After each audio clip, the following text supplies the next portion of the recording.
Rajin-rajin sholat berjamaah, banyak-banyak berzikir, hatamkan Al-Quran, banyak-banyak berinfak, banyak-banyak bersedekah. Andai mati kita, insya Allah mati dalam keadaan husnul khatimah.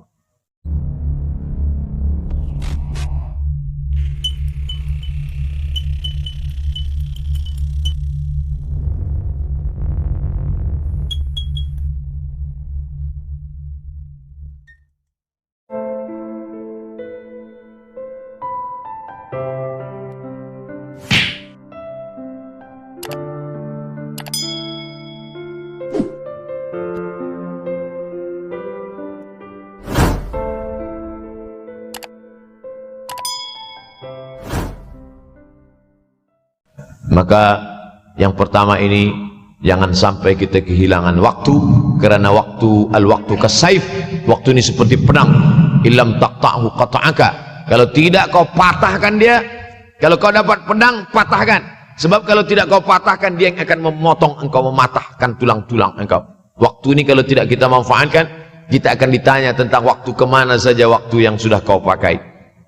Inna sam'a, pendengaran, wal basar, penglihatan, wal fuad, hati, kullu ulaika kana anhu mas'ula. Semua akan disoal, semua akan diminta tanggung jawab di hadapan Allah. Kemana waktu yang sudah aku bagi dulu engkau pakai? Yang pertama nanti ditanya, la tazulu qadama 'abdin yaumal qiyamah. Kaki anak Adam tidak akan bergeser, tidak akan beralih dari tempat tegaknya pada hari kiamat, hatta yus'al, sampai dia disoal, sampai dia ditanya. La tus'alunna yauma idzin 'anin na'im. Banyak yang akan ditanya nanti, tapi Nabi bagi tahu di antara yang akan ditanya dari sekian banyak nikmat itu 4. Yang pertama, an umrihi fima afnah. Umur kemana engkau habiskan? Hari ini ada anak-anak muda belia umurnya 17 tahun. 17 tahun habis menghafaz Al-Quran. 17 tahun habis iktikaf dalam masjid. 17 tahun habis berzikir, berjubah, bersorban, mengabdikan ilmu, berkhidmat kepada ulama. 17 tahun habis. Tapi ada pula yang dibalik, 71 tahun habis. Rumah, office, kopi, rumah, office, kopi, rumah, office, kopi, batuk, mati, habis. Apa yang dapat kita bawa menghadap Allah SWT? Yang pertama, yataqarabuz zaman. Yang kedua adalah wa yanqusul ilmu. Ilmu semakin berkurang.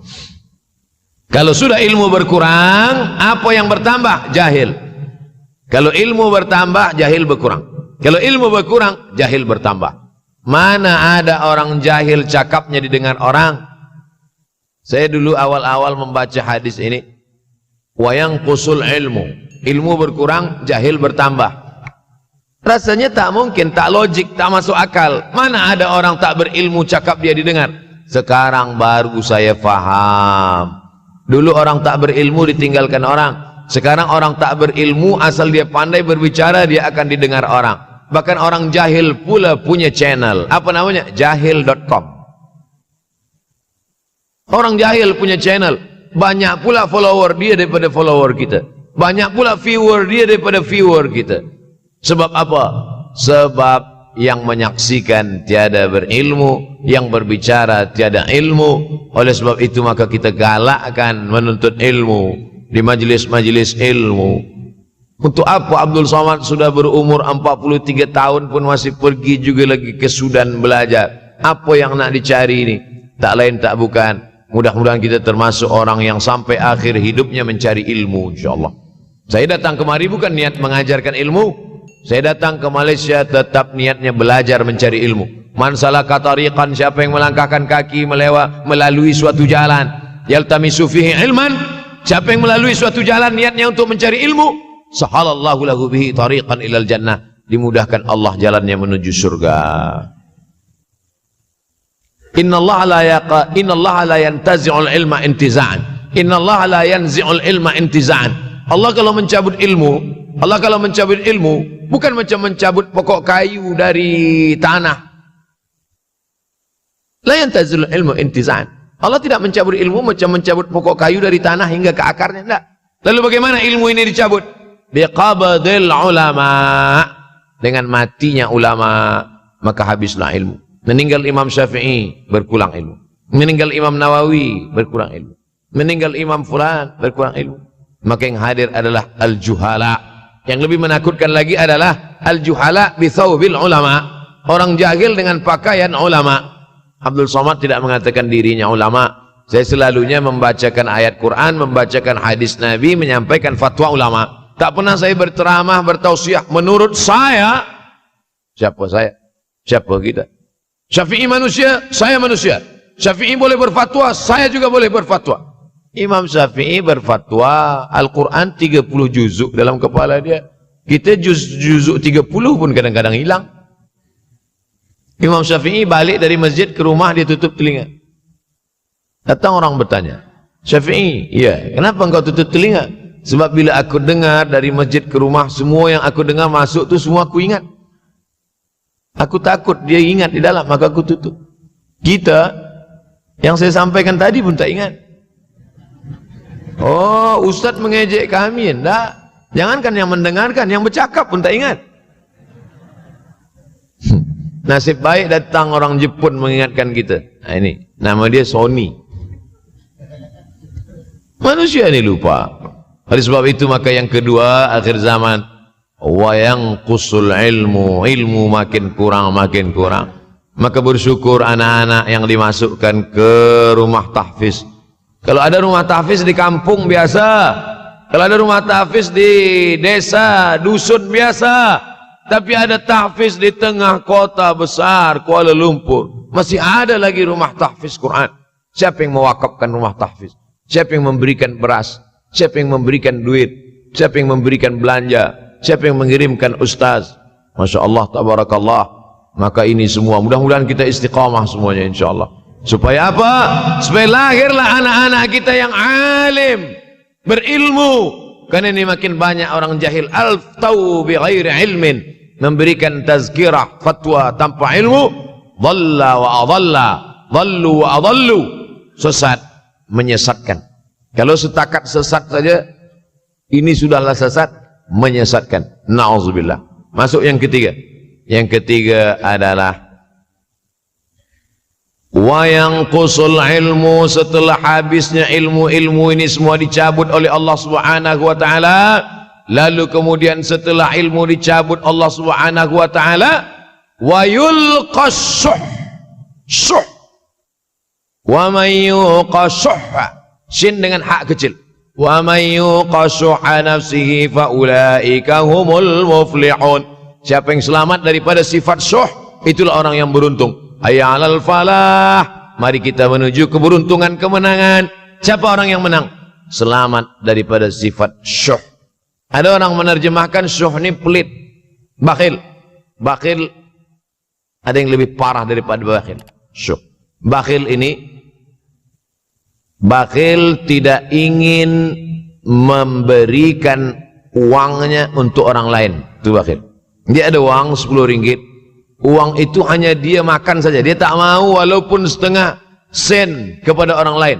Itu namanya bakhil. Kalau syuh ini, duit dia simpan, duit orang pula dia makan. Nah, itu syuh. Jadi lebih parah lagi.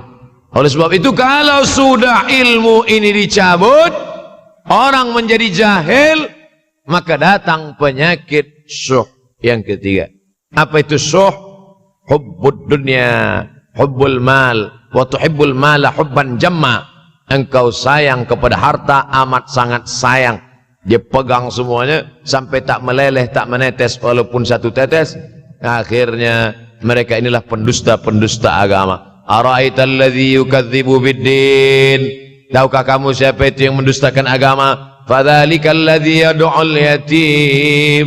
Mereka itulah yang membiarkan anak yatim. Wala yahuddu ala ta'amil miskin. Dia tidak mempedulikan makanan orang miskin. Sebab apa? Bukan sebab tak ada harta, sebab syuh. Kenapa syuh? Sebab tak ada ilmu. Tak ada ilmu tentang akhirat. Dia pegang, dia simpan, mati, habis. Yang dia bawa hanyalah 1, 2, 3 helai kain kafan saja. Itulah mengapa Sultan Turki, Sultan Muhammad Al-Fatih, Sultan Abdul Hamid, coba tengok gambar Sultan Muhammad Al-Fatih, Sultan Abdul Hamid Turki dulu. Sorban dia besar-besar. Saya dulu terkejut, lama saya tengok, kenapa sorban orang Turki ini besar-besar? Lama-lama saya baca, rupanya sorban orang Turki itu kain kafan. Tuan-tuan, balik dari sini, beli kain kafan 2 meter, ikatkan kepala, bawa sembahyang, supaya ingat mati. Bolehkah menyiapkan kain kafan? Baca kitab Tambihul Mughtarrin, peringatan bagi orang-orang yang tertipu. Di situ ditunjukkan banyak ulama, bahkan mereka menggali tanah di dalam rumahnya, malam-malam dia tahajud, selepas tahajud dia duduk di dalam tanah itu supaya terasa bagaimana rasanya mati. Gali tanah 2 meter, masuk ke dalam. Tapi kalau nak buat itu kita saja dengan Allah. Jangan pula, banyak juga orang sekarang udah gali tanah masuk ke dalam, streaming pula. Hai guys, nak rasakan mata, mana boleh terasa. Kita saja masuk ke dalam, rasakan macam mana rasa. Sebab kalau cakap saja, marilah kita ingat mati, takutlah kita pada mati, kita tak tahu bagaimana rasa mati. Kalau nak merasakan bagaimana rasa mati, nanti kalau ada orang mati meninggal dunia, masuk kita ke dalam, kita sambut jenazah, kita letakkan, kita duduk, rasakan. Ketika Fatimah meninggal, Fatimah mak Sayyidina Ali meninggal, Nabi masuk ke liang lahat. Masuk Nabi ke liang lahat, Nabi berdoa di dalam. Ketika Utsman bin Maz'un meninggal, Nabi masuk ke dalam, Nabi pegang jenazah Utsman bin Maz'un, meleleh air mata Nabi turun ke misai, turun ke janggutnya, turun menetes sampai ke bawah. Merasakan bagaimana rasanya di dalam. Dulu saya pernah berjumpa dengan seorang pemuda, telinga dia pakai anting subang. Lalu kemudian saya tengok banyak tato dia. Saya tanya, macam mana cerita awak bertaubat dulu? Mak saya meninggal, Ustaz Abdul Somad. Lepas tu saya tegak di tepi kubur. Macam ada yang menolak saya dari belakang, masuk saya ke dalam. Masa masuk itulah terasa sejuk di kaki. Datang rasa takut saya. Makanya kalau ada orang yang sudah kita bagi tazkirah, bagi nasihat tak juga, nanti ada orang meninggal, bawa dia agak dekat, senggolkan sikit, jatuh. Gitu caranya supaya kita terasa mati ini, supaya apa? Hilangkan penyakit syuh, cinta harta, takut mati, dan membuat kita menjadi bakhil, pelit, na'udzubillah. Yang keempat, wa tazharul fitan. Ini yang terkait dengan tajuk kita yang keempat. Wa tazharul fitan. Banyaklah fitnah, siksa.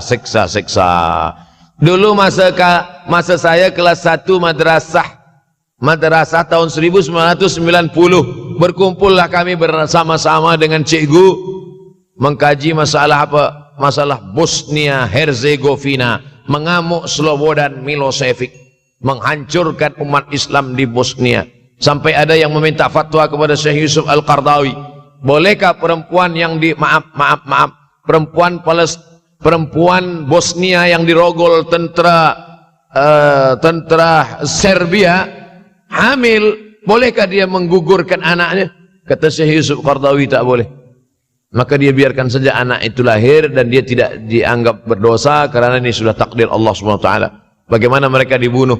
Maka makin banyaklah selepas Bosnia datang pula yang terjadi di Rohingya, di Uighur. Umat Islam berkumpullah presiden-presiden negeri Islam di Kuala Lumpur. Erdogan datang, kumpul semuanya membahas bagaimana nak menolong Muslim Uighur. Rupanya umat Islam pun tak sanggup nak menolong. Apa yang boleh dilakukan di Uighur? Berdoalah umat Islam. Rupanya Allah kalau mau menolong, mudah saja. Mudah saja Allah menolong. Tidak datang rudal skat, tidak datang tentera, tidak datang senjata. Cukup datang corona, selesai. Allah Subhanahu wa taala, wa makaru wa makarallah.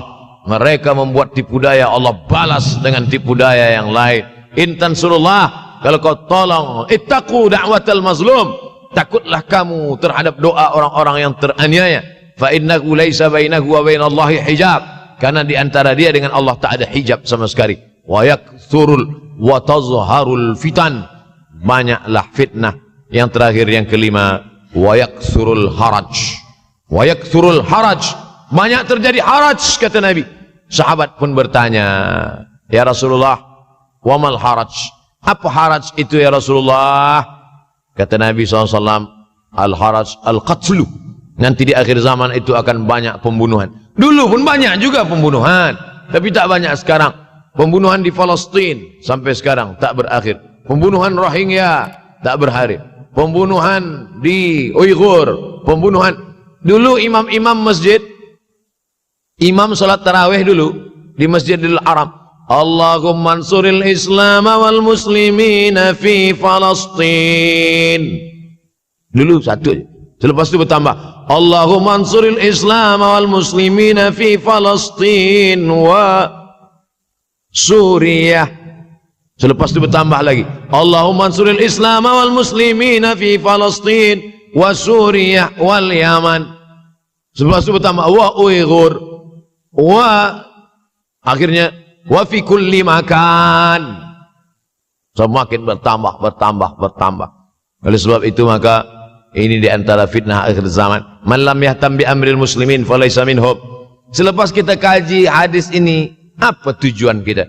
Tujuan kita semakin menguatkan keyakinan, banyak-banyak beribadah, nasihatkan anak menantu, sahabat, jiran, tetangga supaya semakin istiqamah menjalankan syariat, rajin-rajin solat berjamaah, banyak-banyak berzikir, khatamkan Al-Quran, banyak-banyak berinfak, banyak-banyak bersedekah. Andai mati kita, insya Allah mati dalam keadaan husnul khatimah.